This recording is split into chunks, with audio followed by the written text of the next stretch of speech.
I, 29F, dated a guy Joe, 30M, for 3 months before he left me to go back to his ex Kim, 30F. Right after we broke up I found out I was pregnant and now I'm at 24 weeks.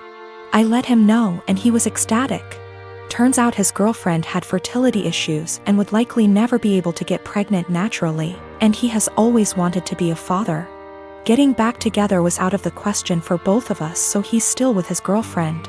Joe was only allowed at the initial appointment because of COVID-19, and we found out I was having twins. According to Joe, when he told Kim, she had a mental breakdown about her infertility and wanted to talk to me. I met them at their house and Kim stated that she wanted to be involved in my pregnancy because she would eventually be the children's stepmother. She started telling me that I needed to do a home birth, that I needed to formula feed so that they could have the babies half of the week, that she wanted 1 boy and 1 girl, and that she wanted the kid to call her mama since they would be calling me mommy. I shut her down and said I would make the best choices for my children and my body and left. Kim continued to be overbearing and texting me every day about my eating habits, exercise habits, and ing about how her job wouldn't let her take maternity leave. At the virtual genetics counseling appointment, she attended instead of Joe and took over the whole meeting trying to talk about her family history, which wasn't relevant. When it came time for my 20-week level 2 scan, they allowed me 1 guest and Joe suggested I take Kim instead of him, which I refused to do. Joe did end up coming and he found out the gender because I wanted to keep it a surprise for me so we could throw a gender reveal party. I put a pregnancy announcement on my social media and then she put up an announcement saying they were expecting twins, the non-traditional way, and how blessed she was. I was irritated but I kept my mouth shut. Then she threw a gender reveal party and posted it on social media.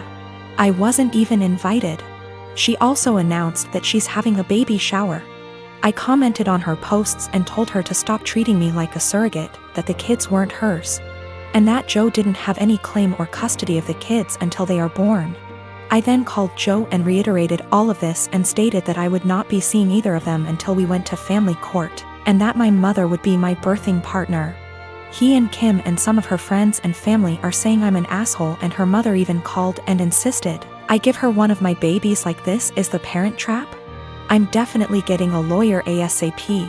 Y'all have scared the shit out of me, but I'm happy you did. We used condoms because I do not react well to hormonal birth control, and I had to wait to get a non-hormonal IUD because of other medical issues. The Thursday I posted this, I went to the police and they stated that there was nothing they could do because a crime hadn't been committed.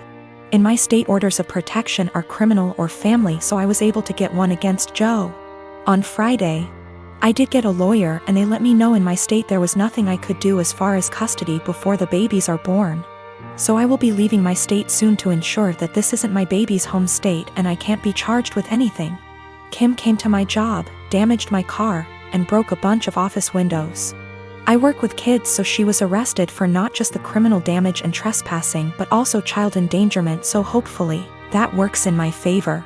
Also, if Joe did it on purpose, I don't think Kim knew, because she was screaming at me about how I stole her life and everything I had was supposed to be hers. I have orders of protection against both Kim and Joe.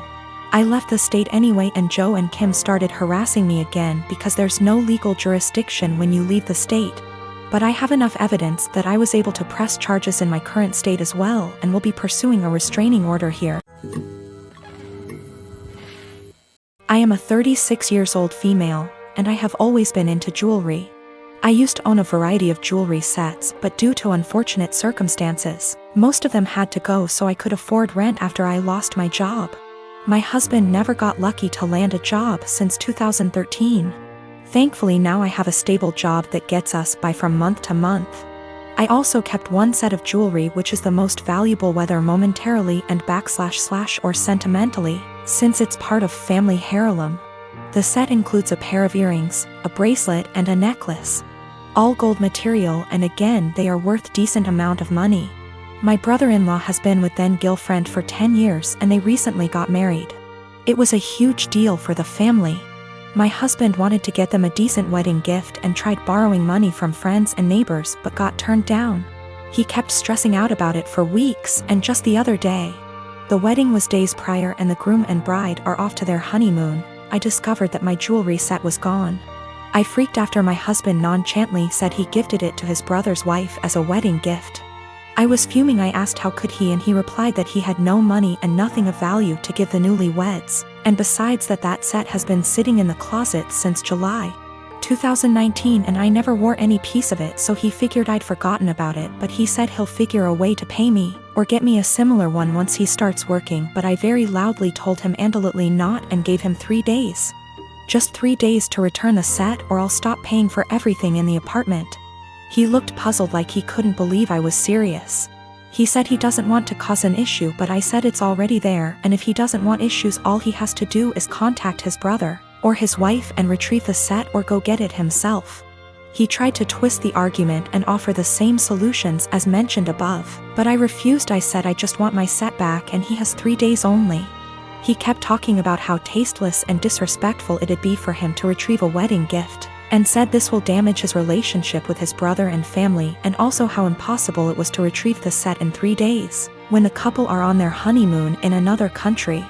He said I was financially abusing him by threatening to stop paying for anything knowing I'm the breadwinner. Also, he refused to give me their new contact info to retrieve the set myself. My husband Tim has a serious dairy allergy. I'm talking about an actual immune system reaction, not intolerance. His allergy is serious enough to cause acute enterocolitis, but he hasn't needed an EpiPen since he was a kid. I work full-time and also have some seasonal work this holiday season because Tim has been without work, and money has been very tight. As a result, I barely get to rest. The holidays are especially hard, and I found myself getting just 1 day off every 2 weeks for almost 2 months straight.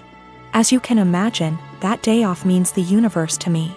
Now, Tim loves dairy, and will sometimes intentionally eat things which trigger his allergy.